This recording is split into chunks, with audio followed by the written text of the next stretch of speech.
When you have an injury, you have to have inflammation to heal things. But what happens sometimes is the body loses the ability to turn that inflammation off. And when that ability gets turned off, you get many different things. You get something called tendinosis, where the body's kind of giving up on healing a tendinitis, which is an acute thing. But it goes more than that. So there's many different aspects of it to begin with.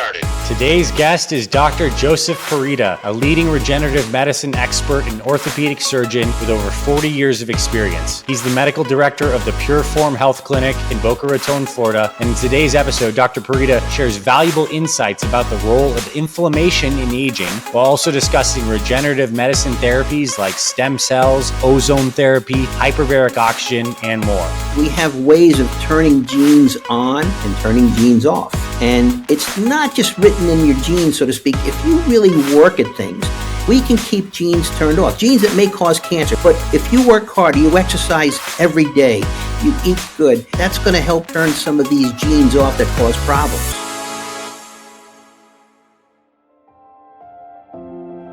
The new science is super clear. Mitochondria are essential for optimum health and longevity. See, mitochondria are the battery packs inside all of your cells that create ATP, giving you cellular energy. And as we age, our mitochondria become damaged and dysfunctional, leading to low energy, brain fog, fatigue, and slower recovery from exercise. The good news is this supplement called MitoPure, created by Timeline Nutrition, can help because it supports your health at a foundational level by encouraging renewal of your mitochondria. MitoPure is a precise dose of a rare compound called urolithin A that helps your body clear out dysfunctional mitochondria and create new healthy ones, giving you more energy, better workouts, and more endurance to achieve any goals you have this year. MitoPure is the only urolithin A supplement on the market clinically proven to target the effects of age-related cellular decline and deliver increases in muscle strength and endurance without any change in exercise. Timeline is offering 10% off your order of MitoPure. Go to timeline.com/FitFatherProject. That's TIMELINE.com/FitFatherProject to learn more. All right, Dr. Joseph Purita, welcome to the podcast. We are super happy to have you here. It's an honor to be with you. I look forward to our discussion. Me too. And, I'm very impressed with your career and the amount of time you spent in the medical field. I mean, over 40 years practicing orthopedics and now into regenerative medicine. So, we're privileged to have that amount of expertise on this call. And I want to do a wide landscape of different things related to anti-aging therapies, stem cells, ozone, hydrogen. And I guess the promise for everyone who's tuning in listening today is you're going to learn a lot about what's out there and what's possible. And I think a nice way to kick this off is, this term that's coming around is inflammaging, which is like inflammation and aging together. Can you explain the process of that, like what that is and why that's important in our understanding of longevity today? It's very interesting. I literally just sent an article that I read to my people in my office here to put online as a blog. I said, this is something that everyone needs to know. And I think this term was actually popularized. It was either I think it was Time magazine back in 2018 or something, where they talked about inflammaging, just as you said, where we have inflammation here, aging here, and they combine, and one kind of feeds in the other. What came first, the inflammation or the aging or the inflammation, the chicken or the egg? Mm-hmm. And inflammation is really kind of what is the root of most all diseases. When all is said and done, most of these things stem from inflammation, and inflammation is necessary for many things, but unfortunately, when it gets out of hand, as we get older, we have more difficulty controlling inflammation, and that's where we get into trouble and big trouble sometimes. For sure. And I guess I'd love to even take a step back from there and kind of explain that we have this immune system that has various cell lines that create responses to injuries or to foreign invaders. And that's what we call inflammations. You sprain your ankle, you have acute inflammation, which is actually part of the healing process. Exactly. But it's a different kind of inflammation with aging, right? Can you explain the difference between maybe like a sprain inflammation and what this inflammaging is kind of doing into our vital organs or circulation system, et cetera? Well, one of the things we can kind of go back down to, it's a very important concept, and let's try and explain it because it is somewhat scientific. It's something called immunosenescence. Now, Mm-hmm. what do we mean by that in English? Well, immuno refers to your immune system, and senescence means a type of cell. I call it a zombie cell. A lot of people Mm-hmm. do. And it's a cell that pretty much is no longer dividing, but it's not dying. Mm-hmm. And what it's doing is it's kind of secreting a number of different inflammatory compounds, things that cause inflammation, and there's chemical basis to inflammation, and it's a basis of different type of growth factors. There's three different growth factors that can really cause inflammation. One is called IL-6, Mm-hmm. one is called IL-1, and one is called tumor necrosis factor. The names are not that important. The aspect of what they do is, and Mm-hmm. as we get older, we lose the ability to really start controlling this. Now, as we said, when you have an injury, you have to have inflammation to heal things. But what happens sometimes is the body loses the ability to turn that inflammation off. Mm-hmm. And when that ability gets turned off, you get many different things. You can get some things that are not as serious. You can get something called tendinosis, Mm-hmm. where the body's kind of giving up on healing a tendinitis, which is an acute thing. But it goes more than that. So there's many different aspects of it to begin with. Yeah, and I think that's a key concept. It's like that we get these zombie cells that are taking up a resource but aren't actually helping us. And what we know from some of the therapies that do help improve longevity is they typically trigger these pathways in the body to recycle, kill, or get rid of, cellular debris. I'm thinking of like things like fasting or exercise to stimulate these pathways to recycle that. So can you kind of speak into the ways we can start to Sure. make that shift and get rid of some of these senescent cells? A nice concept I like to give my patients is when we talk about pathways, I want you to think of your body, your organs, and your cells as the computer hardware, and the pathways of the computer software. Now, what do you do when you have a problem with your computer? Say, oh, heck, let me just reboot it. Let me restart it. And that's what we're attempting to do with these pathways, because the pathways become the problem many times. The organs are usually pretty good until the pathways really get screwed up, until it's, quote, viruses, and it could be a literal virus too. But these pathways are important. Now, when we talk about inflammation, there's two big pathways I like to talk about. One is, and then, I'm going to give you the initials because the names are very long, complicated ones. One is called the NRF2 pathway. Mm-hmm. That's the major pathway that reduces inflammation in the body. That's your friend most of the time. Mm-hmm. You really want to stimulate that pathway because it's going to really help you.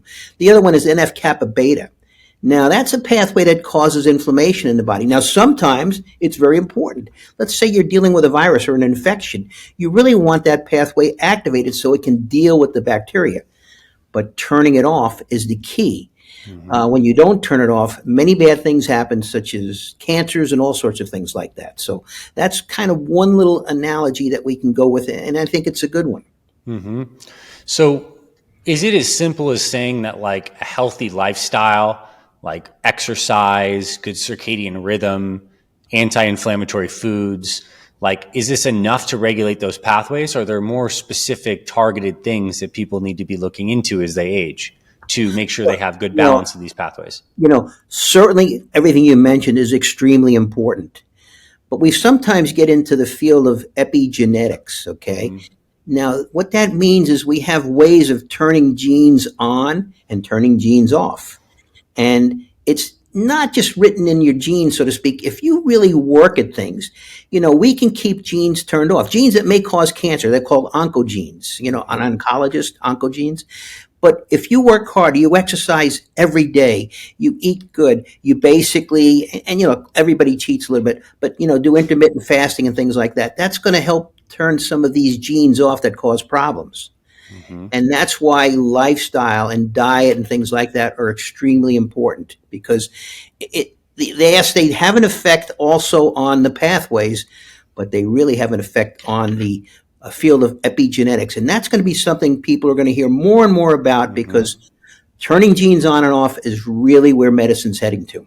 It certainly is. And again, just to add a layer of clarification here, we have our genetic blueprint, our DNA, and then what gets expressed is due to the epigenome, what gets turned on and turned off. And that's why genetics are not some fixed destiny. Like your family has some kind of genetic marker for heart disease. That doesn't mean you're going to get it. You might not express those genes if you're actually, or, if you have a healthy lifestyle. So I think it's a very empowering message. And it also is going to be the basis of some of the more precision medicine that you're doing. I want to ask, like, how much is lifestyle, like what's the effect size or the magnitude of importance of a healthy lifestyle for good aging? Does it account for 75% of the results, 50% of the results? Maybe and you might find it's an impossible question to answer, but I just want the listeners to get a sense of how important in your experience that healthy lifestyle is for great outcomes, like being active and mobile at 80. Number one importance by far. Now I'm including exercise. I'm including diet, things like that. I mean, I was just asked a couple of months ago, I was at a meeting and they asked me to give a little interview on something. And I said the best medicine one can take is exercise. There's nothing better. All the functions that exercise can do for you. There's things called myokines, which are basically growth factors secreted by the muscles. Mm-hmm. There's a lot to it when they say a sound body leads to a sound mind. Mm-hmm. And when you exercise, so your lifestyle is so important. Now, we can embellish that with other things that we can talk about a little bit, like hyperbaric oxygen, things like that. But lifestyle is number one. No question about it in my mind. Mm-hmm. And how important of a risk factor is carrying belly fat, abdominal fat? So like, let's say someone has a modestly good lifestyle, but their waist circumference is high. Their body fat, let's just say, is maybe 25%. Like, it'd be ideal if they dropped it a little bit, but they're not grossly overweight unfortunately, by American standards. Like, how dangerous is it to carry that extra fat there if you're doing other things well? Okay, how dangerous is it? Very dangerous. Why? Because when we look at fatty tissue is not just fat cells. It's a symphony of cells, including certain types of mesenchymal stem cells, certain kinds of other immune cells called macrophages. And the environment that these cells are found, if you have a lean person, it's a very clean and a very good environment. But if you have a person who is somewhat obese, those cells are going to cause inflammation. That's why we know that there's a definite correlation between people with that big belly, so to speak, and diabetes, cancer, and things like that. So extremely important. It's better if your fat almost is kind of throughout the whole body rather than just in the belly itself. That seems to be really a problem. And unfortunately, I think it's a big problem in the United States, especially. For sure. And that's the interesting aspect of that term we hear about visceral fat. It tends to be when you have that abdominal fat accumulation, it's also around those organs. So those inflammatory cytokines coming from that fat are in an area where they can do a lot more damage than this kind of like more blanketed, distributed white fat. So that makes a lot of sense to me. What kind of dietary approach do you follow personally? Like, what has worked for you? You've seen all these fad diets come and go. I know you've read a lot of the research. Like, what is your approach to nutrition to control inflammation? Well, I'll tell you exactly what my regimen is. 18 hours a day, I do intermittent fasting. And I mean, I'm pretty strict. I may cheat a little bit in that. I'll maybe take a little bit of omega-3 fish oil in the morning. But other than that, I'm very strict about it. And until that 18 hours rolls around, I'm going to be strict. Now, I kind of have somewhat of a Mediterranean diet. I use a lot of olive oil. I mean, olive oil I think is very good for many different reasons. I'm not a big beef eater. I may eat half a hamburger a week at the most. A lot of chicken, fish, shrimp, things like that. Sweets, no soft drinks at all. I mean, the only soft drink I'll take is, basically club soda or something along those lines. No sugars. I mean, that's one of the worst things you can take. No juices, things like that. So I really try and avoid the sugars and realize one thing. Those of you that say, well, you know what, I'm not taking sugars. What I'm taking is a Diet Coke that's, sugar-free. Well, that may be worse for you than just drinking a regular Coke. So look at some of the literature out there. So your diet is important. But it can only do so much for you also. You have to take some supplements and things like that also. Okay. I just want to do a quick plus, and it's not just because we're both Italian, but I also am on the camp from what I've seen in my own personal life and the research that getting a good, high quality extra virgin olive oil into your routine can be Absolutely. huge for it. I mean, and we're talking like single source country, probably in a glass bottle, maybe even advertises that it's rich in polyphenols. Like I'm making sure I'm getting that on like greens every day or just drizzling on anything. It's like, it's just good. It's just healthy. It's good for you, healthy, and it does so many good things. Now, I mean, I also make sure I eat a salad every day too, being Italian or something. But you know that those greens for so many different reasons are good for you. But the olive oil, you can't beat it. And the fish oil. One little trick I learned about fish oil is put it in your freezer and take it frozen. Better absorption, Oh, and it doesn't give you that fishy aftertaste. that's So cool. I one like little, that. And maybe yep, that's a nice transition into supplements. I mean, the fact is we live in a crazy landscape right now where there's so many different supplements that have some backing that could work, but like really there's probably a smaller subset of those that actually really move the needle, like fish oil, perhaps vitamin D, in certain instances, maybe a really high quality probiotic. But like, what are the supplements that you think are the more foundational core ones that you really believe in and that would work for a vast majority of people? okay, well, I wrote an article, I think about 2 months ago, my 12 go-to supplements. I mean, I Nice. take a handful every day of supplements, and that's, kind of gospel for me. So, what are some of the things I take? Well, I think you want to take something, a methylating agent. You want to get your homocysteine levels down. So, that's extremely important. I take an NAD Can you give precursor. people an example? So you can like methyl B vitamins Yeah, or something different. no, I take TMG, Yeah. trimethylglycine, very Yep. fairly inexpensive and works well. So Hmm. that's what I use. I mean, and that is a very important thing because that can really cut down homocysteine levels. And with some of the other supplements you take, you may need some methyl groups, which these things supply. Yeah, I don't want to pause there for a sec, because I think this will be a really valuable discussion, and like that does go along with the epigenetic stuff that you said before, because we use methyl groups to turn genes on and off, and many people do have those single nucleotide polymorphisms where they don't methylate well, or they have MTHFR or CYP, whatever the Right. other variant is, and so we do need some more methyl groups, and TMG is great. And actually, people that are getting into those like NAD boosting supplements actually have higher needs for something like TMG as well. So that's cool that you take that. Another common name for them too is, I believe, betadine or something like that. Yeah. Yeah, Yeah, it's in that's, betaine. Yeah. yeah. Yep. So betaine or so another thing I do is, like I say, I take an NAD precursor because Hmm. I don't think you can really take NAD orally too well. So the one I take happens to be NR, and I Yep. have a reason for that because if you look at the science, um, some people say, well, I want to take NMN because it basically is one step closer to NAD. The only problem is that has to be converted back to NR to get into the cell where it gets getting converted Right. again. So that's why I take that. But that's another one. Another one that I really am high on, urolithin A. Okay. I've been taking it recently as a little test, but like explain this to people. All right, so urolithin A is interesting. It comes, they say, from pomegranate, but it's not like taking a pomegranate extract. That's not going to do the trick for you because a lot of the population has difficulty really converting pomegranate to urolithin A. So you take a supplement ahead of time. What does this really do? Two very important things. It basically increases the body's mitophagy and mitogenesis. Now, what do we mean by that? Mitogenesis means you're going to make more mitochondria. Mitochondria are basically the key to most diseases. Inefficient or insufficient mitochondria are going to give you many big problems. Now, mitophagy means the ability that the body is looking at these mitochondria and saying, I think I can fix you if I do this, this, and this. Or, Hmm. yeah, you're beyond repair. Sorry, you're going to the junkyard. So it basically takes the mitochondria and gets rid of it, tries to recirculate it. That's what's so important about urolithin A. I think it's one of my go-to things to really keep my health going.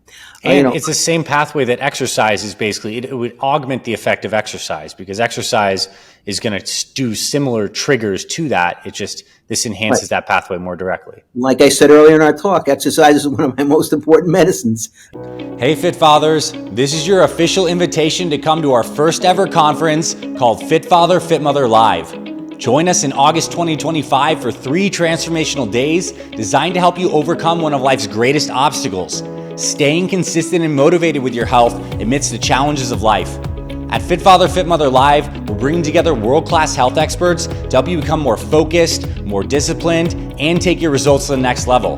Day one of the event focuses on mindset and mental health, because as you know, real change starts in your mind. We'll give you strategies to reduce stress and unlock greater discipline, motivation, and mental clarity. Day two focuses on physical health and longevity. You'll hear from top doctors and experts on the latest methods to speed up your fat loss, build muscle, enhance your longevity, and overcome obstacles like nagging injuries. Day three is all about the power of community and accountability. You'll make real connections with like-minded fit fathers and fit mothers who will become your friends and support you long after this event ends. We'll also have dozens of top-tier health companies on-site as vendors, showcasing the latest products, technologies, and innovations to support your health journey. This is so much more than just a conference. This event is your chance to connect with your fellow fit family, to recharge your batteries on an unbelievable wellness vacation, and take your fitness results to the next level. Don't miss out on the best fitness event of 2025. Register now at fitfatherproject.com/2025 to secure your spot today. Let's see, other things I like. Well, I like to also do something that will control my AMPK pathway, which is a major nutrient sensing pathway. It's a pathway that controls our blood glucose. So what do I take? I take something that contains some cinnamon and chromium, which helps. But more importantly, I like the supplement berberine.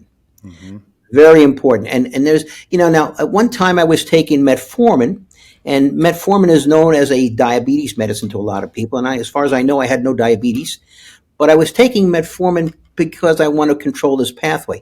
But when I really looked at the science, there's one thing that really disappoints me about metformin. It seems to nullify some of the effects of exercise. Yes, I've seen those studies too. Sad. Berberine does not do that. That's why berberine is one of my go-to things.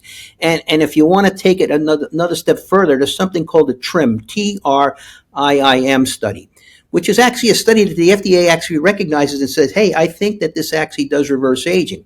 This is from Dr. Greg Fahey. So this study used human growth hormone, DHEA, which is a simple supplement that can be bought anywhere, and metformin. Now, we actually in our office, we've kind of revised that a little bit. Instead of metformin, we're using berberine. We're using DHEA, and instead of HGH, we're using Simorlin. Okay. So that, I think, is a good combination, and it should work. And this affects the thymus gland, and thymus gland basically helps with our immune system. And when you get what they call involution of this thymus gland, as we age, it kind of doesn't work too well. If we can stimulate it, you're going to stimulate your immune system. You're going to get rid of that immunosenescence. You're going to have a healthier patient. And these are nutraceutical triggers of AMPK. And just to kind of tie this holistically too, for someone, let's just say, if you didn't go ahead and buy a supplement or take berberine, like fasting and exercise also will create that low cellular energy state, high AMPK, do a lot of figures. So these things you're taking are really cool. And actually people call these supplements exercise mimetics in the sense that they work on the same pathways without you actually quote unquote needing to exercise. But I know from our discussion, you're still in the camp of like, we're exercising, baby. Oh, yeah. Every morning I'm up at 4 o'clock. I read a little bit, then I go out and do my 4-mile walk. Nice. Come back, do my elliptical for 25 minutes, getting my heart rate to close to 150, then swim, then get to the office. Nice. 7 days a week. That's awesome. Cool. Any other supplements that are like, I know you have more, but any that are kind of like top of mind? Because I definitely have some other areas I want to go here too. I take some N-acetylcysteine. I take some alpha-lipoic acid, zinc. I take magnesium, and a couple of others probably. I don't even remember right now. That's great. I think the particularly N-acetylcysteine and zinc, at least in my opinion, are really useful things to have in your home medicine cabinet. Good anytime you're having any kind of sickness or, you want to boost the immune system. NAC is particularly helpful for respiratory stuff. A lot of people were using that in different kind of coronavirus therapies. So that's cool. I love that. And obviously it supports glutathione too. And that's a whole rabbit hole we can go down. Exactly. Okay. So I want to talk a little more about some of your clinical applications of regenerative medicine. Can you define what regenerative medicine means and how that comes to play with the orthopedic stuff that you help people with? Well, okay, so basically what regenerative medicine means, I'm kind of taking the word to define it, but we want to regenerate things. Now we can't cure arthritis. We're not going to say somebody, yeah, you're 65 years old, we're going to make your knee like you're 20 years old again, but we can make it better. And I tell patients that it does it by a couple of different ways. We can regenerate some of the cells, but we can hopefully arrest the process. And more importantly, perhaps, we can change the chemistry of the joint. Many times the joint is inflamed, and sometimes you can feel it. Oh, it's hot and it's angry because these growth factors that are secreted, these cytokines, are basically inflammatory ones. If we put cellular therapy in there, it can basically eliminate a lot of that, and it can balance it out. A lot of people say, "Oh, you have bone on bone, so you can never have any cell therapy work." Absolutely not the case. If you think about that, a joint replacement is basically metal on plastic. So it's the same thing, basically. So that's the thing. So, regenerative therapy is something that everyone can benefit with. Now, in some cases are not a case for it, obviously, and some patients are not candidates for it. But, I've been doing this for a long time. And I remember when I started doing it, people were throwing things at me, more or less. Figuratively saying, "What are you, nuts? This is not going to work. This is stupid. You're an orthopedic surgeon. You're doing hocus pocus surgery." That's what I remember one guy said. Hocus pocus. I said, "Yeah, fine." And the common types of this, I'd love to get into this. Like if someone were like looking locally into someone that does regenerative medicine injections, in the case of orthopedics, it would be things like prolotherapy, platelet-rich plasma, or various forms of stem cell injections. Can you speak into those and the ones that you actually like to use? Sure. I'm sure it's a case-by-case basis, but I'd love a little explanation. Prolotherapy has been around for many, many years. Basically, prolotherapy uses high concentrations of compounds, be it dextrose or something along those lines. And what it's designed to do is create a local inflammation. And by creating a local inflammation, lo and behold, that can sometimes enhance the healing. So that's a good thing. And then we go to the next step, which is PRP. And that PRP means platelet-rich plasma. Now let's kind of go over the blood a little bit. The blood is composed of red blood cells, white blood cells, and plasma. And then it has some other things in here called platelets. Now, most people think, oh, the platelets, yeah, that's the stuff that just basically, when you get a cut, it just kind of, you put pressure on it, it makes a scab, and that's it. It helps heal things. It helps clot things, I should say. Well, that's the case, but not the case. In this, yes, that's what it's for clotting. But really what it does is it releases growth factors. And that's the key, okay? It releases growth factors. So when I talk to someone about regenerative therapies, I say the platelets, I want you to think of us planting a garden. And in a garden, you have soil, you have seeds, and you have fertilizer. Well, the platelets are actually the fertilizer. They are the guys that are really going to help things grow along. They're growth factors. And there's ways of enhancing them. They have some things called exosomes, as do other cells, and they are little microparticles that can also help. We're learning more and more about it. So the next thing that we have is we have stem cells. Now, I don't like the word stem cells because when we do a procedure, it's more than just stem cells. It's a symphony of cells, okay? For instance, if I take someone's bone marrow aspirate, and I'll get into that shortly, or I take someone's adipose or fatty tissue, it's not just stem cells. If I were to use stem cells alone, I'm not sure how good the result's going to be. Again, it's a symphony. And I get back to my gardening concept. So when we're planting a garden, the stem cells and other regenerative cells are basically the seeds. So we have the fertilizer and the seeds. And a lot of times when I do a procedure, I also use the adipose tissue, which is the scaffold, the soil. So I have that term, I'm an old Italian, and I like to work in my garden. And there you are. I gave you the terms for that. Now, how we can, manipulate these cells are things that are important also. We use something called photobiomodulation. What does that mean in English? It means that we use light therapy. Basically, certain wavelengths of light can affect cells in a very beneficial way. And by subjecting these cells to that prior to injecting them in the patient can make some big differences.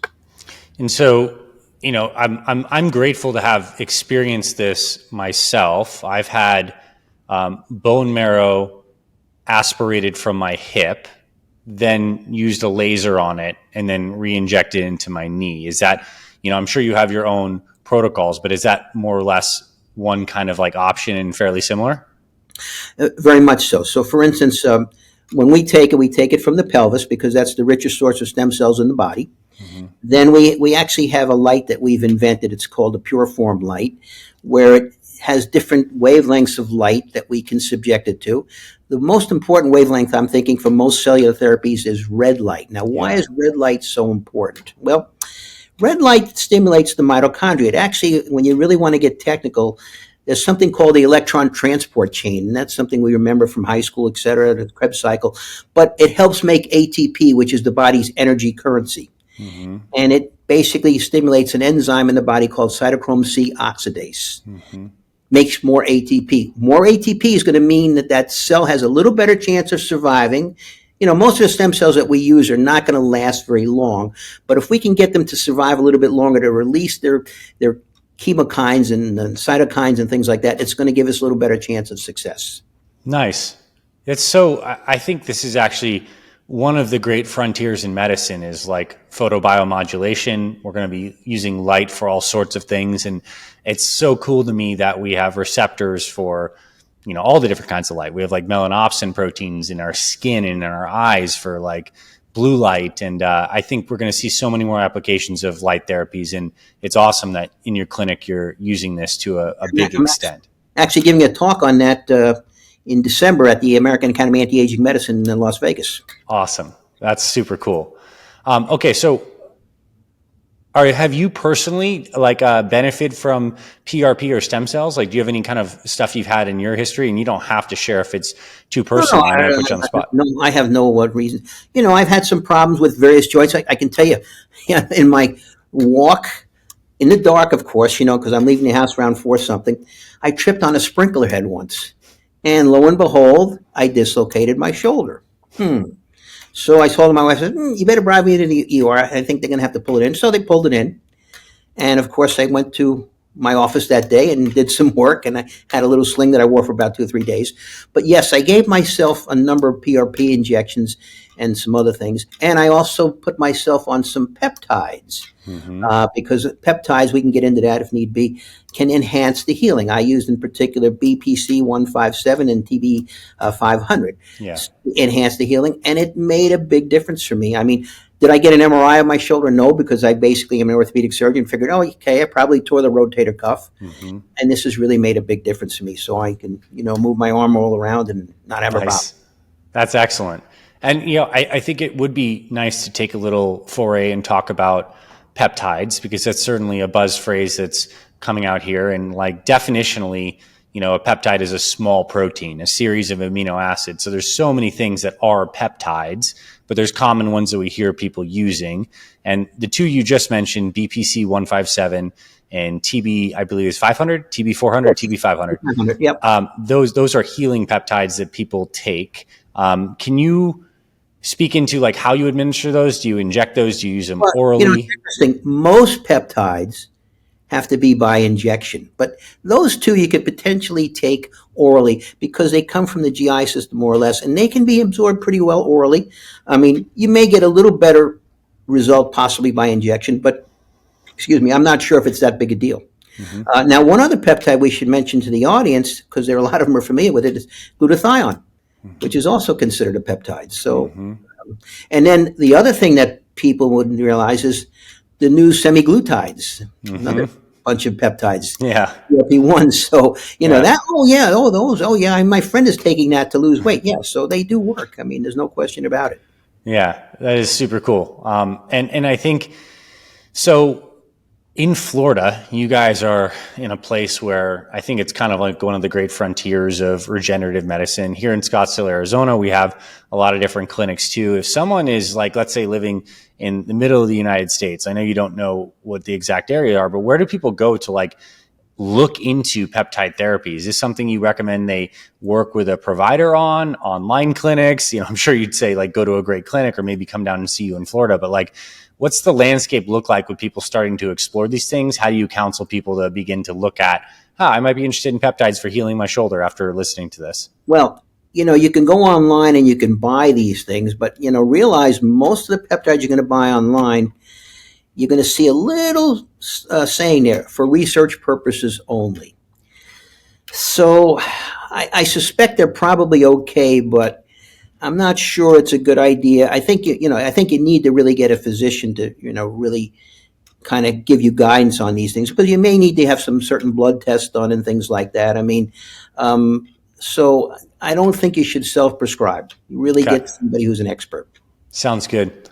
Now, the last area I want to cover is some of these, what you like to term gaseous therapies, using things like ozone, driving oxygen with hyperbaric, and maybe even hydrogen. And I'm really fascinated by this. And I don't have a ton of experience in this area. So I would love to kind of take these one by one and get people to understand these options that are available, maybe even starting with hyperbaric oxygen therapy. Okay, let's talk a little bit about hyperbaric oxygen. So, very interesting. So, what happens is you can breathe in oxygen. You can breathe 100% pure oxygen, but you can't get any more than the blood will allow you to take with the hemoglobin, because that's what really binds the oxygen. So you can breathe 21% oxygen, 100%.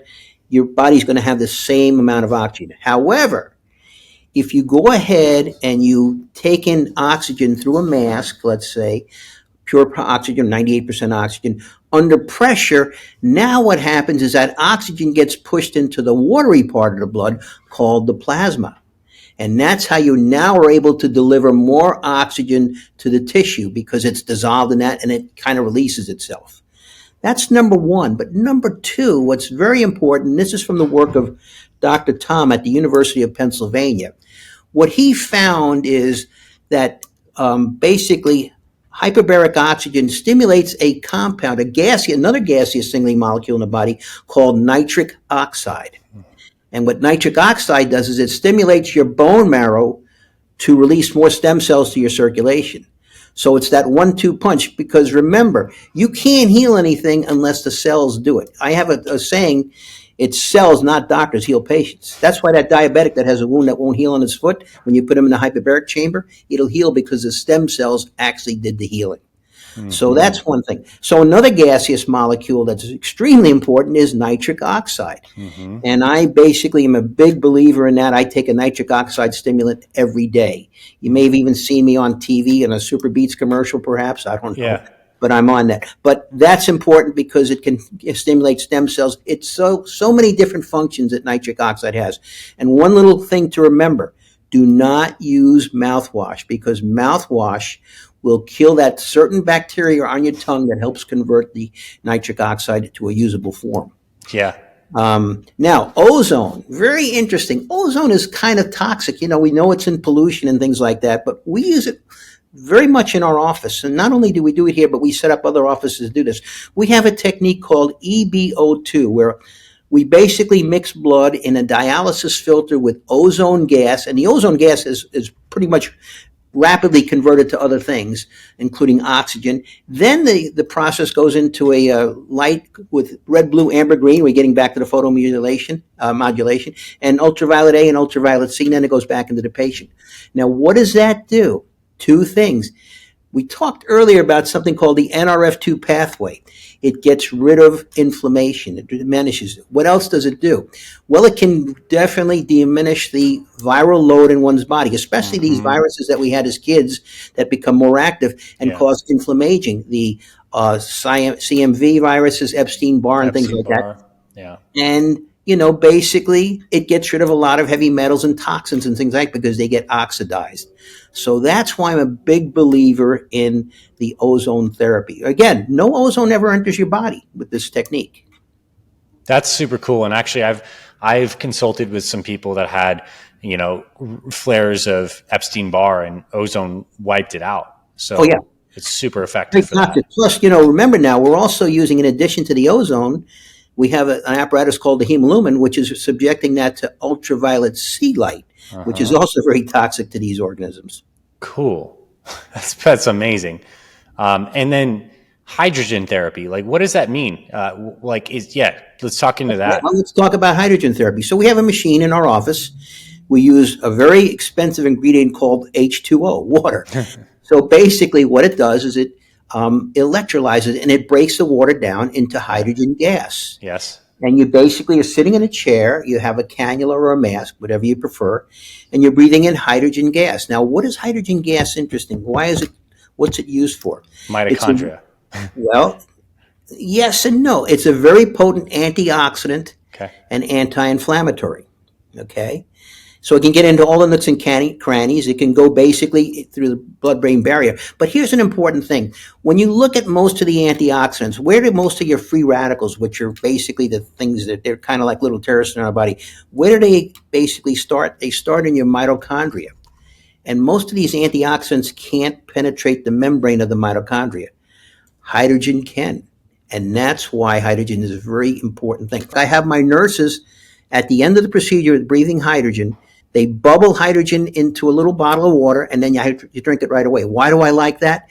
Because apparently it has a very profound effect in a good way on your gut bacteria, which a lot of problems start right there. So that's why I like to do that. That's excellent. Really, really cool stuff. I mean, amazing, honestly. These different angles we have between light, these primordial gases, using our own cell lines and stem cells, and of course, the basics of a good, healthy lifestyle to tie this all together with targeted supplementation. My final question for you is, looking at the future of medicine based on you having practiced for 40 years, like, it seems like medicine is shifting towards personalized treatments. Like, where do you see medical care, whether it's like primary care or even like more cutting edge regenerative therapies like you're doing, in the next 10 to 20 years? Where are things heading? What are you hopeful for? What's around the corner? So where we headed to in regenerative medicine, AI is going to basically be our buddy, so to speak. It's going to really allow us to make strides that we weren't even thinking were necessary probably 5 years ago. And it's going to basically be something that's going to change the landscape in medicine.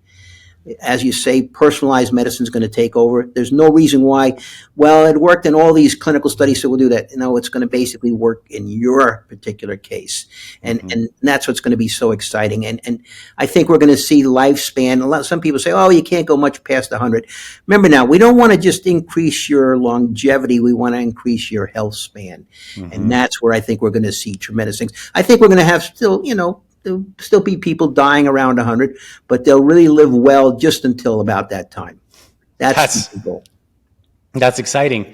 And we have a big turnaround to make, because you look at the health of the average American today, and it's worse than it ever has been in the last 100, 150 years. So I'm excited for these pushes in technology, and I'm excited to see it pair with policy interventions, access to better, healthier foods, a change in culture. I'm really behind this whole Make America Healthy Again. I think we have a really cool opportunity to push forward towards like a healthier culture. And I'm grateful that you are out there, showing what's possible and running a great clinic. So on that note, you have your PUR-FORM Health Clinic in Boca Raton, Florida. If someone listened to this and they are interested in experiencing the medicine that you practice, where can people learn more? Well, they can just go to our website and, see us there. They can call us up. They can look me up, and that'll, lead them there. They can see some of the places I'm speaking. So, any number of ways they can get to see us. Cool. Well, Dr. Joseph, thank you so much for your time. It's been my honor to talk with you. I know it's been most enjoyable. Thank you so much. Have a great rest of your day. My pleasure. Thank you. Thanks for listening to this week's episode of the Fit Father Project podcast. If you love what you heard, please rate and review our podcast on Apple Podcasts. It really helps spread this show to more men who need this valuable info.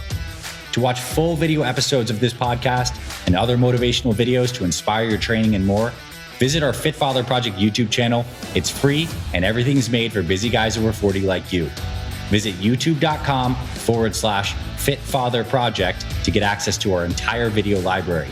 And finally, if you or someone in your life is interested in becoming a fit father or needs help losing weight, building muscle, and living healthier after age 40, then visit fitfatherproject.com, where you can see our proven programs, supplement line for guys 40 plus, and free meal plan and workouts to get you started. This is Dr. Anthony Balduzzi signing off. I'll see you in the next episode.